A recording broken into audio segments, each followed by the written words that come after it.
السلام عليكم ورحمة الله. نحمده ونصلي على رسوله الكريم، أما بعد فأعوذ بالله من الشيطان الرجيم. بسم الله الرحمن الرحيم. لا خير في كثير من نجواهم إلا من أمر بالصدقة والمعروف أو إصلاح بين الناس. صدق الله مولانا العظيم. আমার সময় খুব কম, এই জন্য কথাটা ভূমিকা ছাড়াই শুরু করি। গত নির্বাচনের সময় একজন ব্যক্তিকে কথা বলতেছে যখন হাইতিবে ফাঁস করবো ভাব, তখন বলতেছে যে যদি মৌলবী ফাঁস করে একটা বেকায়দাত করে দিতে হবে। কি বেকায়দা না, আমাদের এই যে সামাজিক দেন দরবারে মৌলবীর জীবন পাওয়া যেত, মৌলবীর জীবন পাওয়া যেত। যারা আমাদের সামাজিক দেন দরবারে পাওয়া যায় তাদেরকে ভোট দিয়ে আমরা এদের পাওয়া যায় না। আজকে ঢাকার মাদ্রাসাতে আমি গেলাম, নাম হলো মার্কাজুল কোরআন। আমি মোহতামিম সাহেবকে বললাম, ভাই কোরআনকে একটু মার্কাজ থেকে বাহির করেন। এখন তো কোরআন বাড়িতে চলে আসছে, বাইতুল কোরআন, মার্কাজুল কোরআন, কোরআনের সেলফ, এরকম সেলফের তাকে উঠতে উঠতে কোরআন তো সমাজ থেকে আলাদা হয়ে গেছে। কোরআনকে সমাজে আনা দরকার। তাই আমাকে যে বিষয়বস্তু রাখতে হয়েছে, রাসূল করিম সাল্লাল্লাহু আলাইহি সাল্লাম ছিলেন সর্বশ্রেষ্ঠ দরবারী। যখন মক্কা বা মক্কার সমস্ত লীলারা ব্যর্থ কাবাগরের সমস্যার সমাধান করতে, তখন রাসূল করিম সাল্লাল্লাহু আলাইহি সাল্লাম সমাধান দিয়েছেন। রাসূল করিম সাল্লাল্লাহু আলাইহি সাল্লাম উনি এত সুন্দর বিচার করতেন, ওই সময় ইহুদিরা পর্যন্ত দরবার আনত রাসূলের দরবারে। এক মুনাফিক মুসলমান আর এক ইহুদির মাঝখানে তর্ক লাগছে এক বিষয় নিয়ে। ঠিক আছে, তাহলে আমরা বিচারক মানি, আমাদের বিচারক সালিশ হোক। মুসলমান বলতেছে আমরা বিচার করবো কাব ইবনে আশরাফের কাছে, অর্থাৎ ইহুদি পণ্ডিতের কাছে। আর ইহুদি বলতেছে যে না, আমি বিচারক মানি মুহাম্মদ রাসূলুল্লাহ। কারণ ইহুদি জানে নবীজির কাছে বিচার গেলে উনি ইহুদি হোক আর না হোক, উনি ইনসাফের ভিত্তিতে ফয়সালা করলে আমার পক্ষে আসবে। আর মুসলমান বলছি রে, মুনাফিক মার্কা মুসলমান, সে চাইতেছে কাব ইবনে আশরাফের কাছে গেলে পরে তলে তলে লেনদেন করলে সে রায় তার পক্ষে আসবে। কোন অবস্থায় যখন মানে না, তে ইহুদি বলতেছে তুমি কি মুহাম্মদ রাসূলুল্লাহকে বিচারক মানো না? মানি। তাহলে মানতে সমস্যা কি, চলো। গেছে, যাওয়ার পরে তখন রাসূল করিম সাল্লাল্লাহু আলাইহি ওয়াসাল্লাম ফয়সালা দেন ইহুদির পক্ষে। সে ঘর থেকে বাইরে বলতেছে, মুসলমান বলতে কোন এই দরবার মানি না, সানি দরবার হোক, আর কত দরবার লাগবে।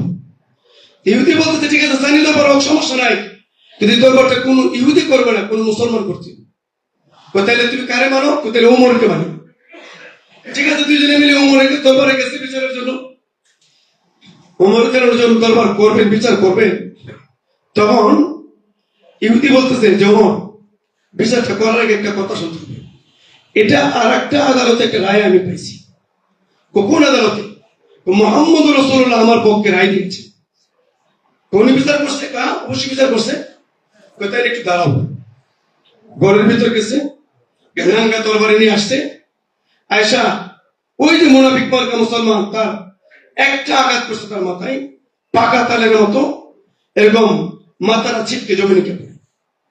এরপরে ওমর বলে যে মুহাম্মদ রাসূলুল্লাহর বিচার মানে না, তার বিচার আমি এভাবে করি।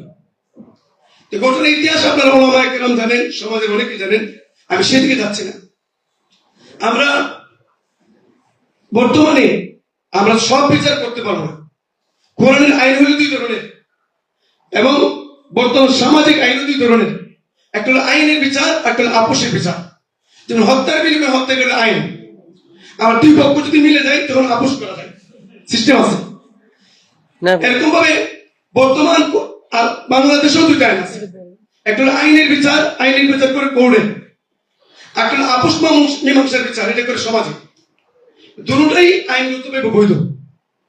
আপনি কোর্টের মাধ্যমে ফয়সালা আনেন, এটাও ঠিক আছে। আর সমাজের মাধ্যমে যদি সমস্যা সমাধান করতে পারেন, এটা বাংলাদেশ সরকার মেনে নেই। হ্যাঁ, তবে আইনের বিচার আপোষের বিচারের মাঝখানে একটু ব্যবধান হলো, আইনের বিচারে বাদী বিবাদের কোনো স্বার্থ রক্ষা হয় না, আইনে যা আছে তা দেওয়া হবে। আর আপোষ মীমাংসার বিচারে উভয় পক্ষকে ডাইকা একটু সাটকাট করে বুঝায় সমঝায় দুই পক্ষকে মিলাই দেয়, একটু কাটসাট হইলো, দুই পক্ষ যদি মাইনে নেই তাহলে এটাই বিচার। আমরা একটা কাজ করতে পারি, ছোট্ট মশলা দিয়ে আমার কথা শেষ করতেছি।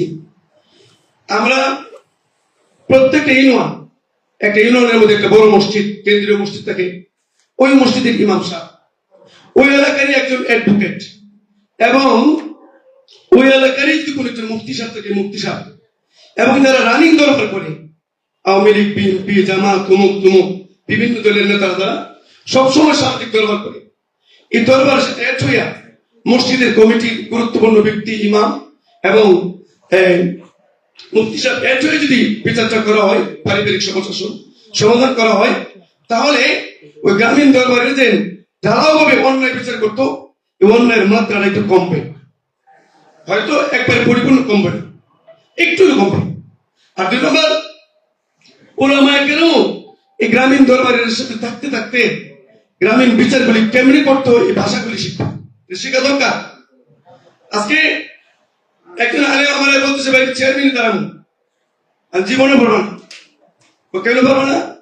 আমি বললাম যে এখন তো তোমার ফোন করে যে গাছে লাউ ধরছে, লাউ না হাদিয়া পাঠাবে লাগি, এরকম একটা অমুক গাছে ফল ফলছে, এটা পাঠাবে লাগি। কিন্তু চেয়ারম্যানের পরের দিন থেকে তোমার ফোন করবো, আমার চাকরি লয়ে গেছে গা, আমার জমিতে ফল করছে, অমুকে আমার টাকা দেয় না, একটা ফোনও তোমার কাছে হাদিয়ার ফোন আসবে না, জামানার ফোন 10টা ফোন পাইলে পরে তা চেয়ারম্যানের সাথে বাধ্য হতে হবে, এটা অভ্যাস লাগবে। এই জন্য মসজিদ ভিত্তিক এক দারুণ কথা থাকতে পারে, যেমন যেটা বাংলা ভাষা বলে গ্রাম্য সালিশ, আমি আরবিতে বলি দারুল কথা। এই গ্রাম্য সালিশটাকে দারুল কথা মসজিদের ভিত্তিতে যদি করা হয়, তাহলে মসজিদকে, ইমামকে, মুফতি সাহেবকে এবং মসজিদ কমিটিকে যখন বারবার এই গ্রামের মানুষ তাদের পারিবারিক সমস্যায়, সামাজিক সমস্যায়, অর্থনৈতিক সমস্যায় বারবার পায়, তখন অটোমেটিকলি সারা বাংলাদেশে একটা অঘোষিত বিচার ব্যবস্থা সারা বাংলাদেশ চালু হবে, এবং চালু করলে এটা অঘোষিতকে খেলাফতের মতো, যেটা সমর্থিত। আমরা এই কাজটা যদি করি, আশা করি এই সমাজের মধ্যে অন্যায় কমবে। এই সমাজের সবচেয়ে খারাপ মানুষ কারা জানেন? এই সমাজের সবচেয়ে খারাপ মানুষ হলো এদের 5 জন সন্ত্রাসীকে যারা সাপোর্ট দিয়া 5,000 ভালো মানুষ নীরব থাকে, কথা বলে না, অবস্থান এই পর্যায়ে। আজকে রাজনীতি গেছে আমেরিকা, দেখো আমেরিকান পলিসি, আজকে ঐক্যবদ্ধ আমি বাসের মধ্যে উঠছি, একটা ছেলে মার খাইছে, টেলিফোন করছে, এর বন্ধু 20 টাকা করছে তারে আত্মরক্ষার জন্য। অথচ মসজিদের ইমাম সাহেব যদি বিপদে পারে, মসজিদের তার পাশে থাকে না। মাদ্রাসার শিক্ষক যদি বিপদে পারে, ছাত্রদেরকে বলবে, ছাত্র আসবে না। এমনকি আমাদের অবস্থা এরকম বলতে যে গেলে বিপদে পড়বো। ঐক্যবদ্ধতা এরকম চুকায় সন্ত্রাসীদের মধ্যে আছে, আমাদের মধ্যে নেই। নাই কেন? আমরা ভয় পাই। আর সমাজ থেকে দূরে থাকতে থাকতে এমন একটা ভয় ঢুকছে যে সামাজিক কোনো ব্যাপারে আর কথা বলতে সাহস নেই। এই জন্য ইমামকে এবং খতিবকে, মসজিদ কমিটিকে সমাজের সাথে একাকার হয়ে আলেম ওলামা আর আওয়াম মিলে সমাজকে নিয়ে আমরা দাঁড়াবো, ইনশাআল্লাহ বাংলাদেশের অবস্থা পরিবর্তন হবে। আমি যে কথাগুলি বললাম, এই কথাগুলির উপরে আমল করার তৌফিক দান করুন। আমিন। ওয়া আখির দাওয়ানা আলহামদুলিল্লাহি রাব্বিল আলামিন।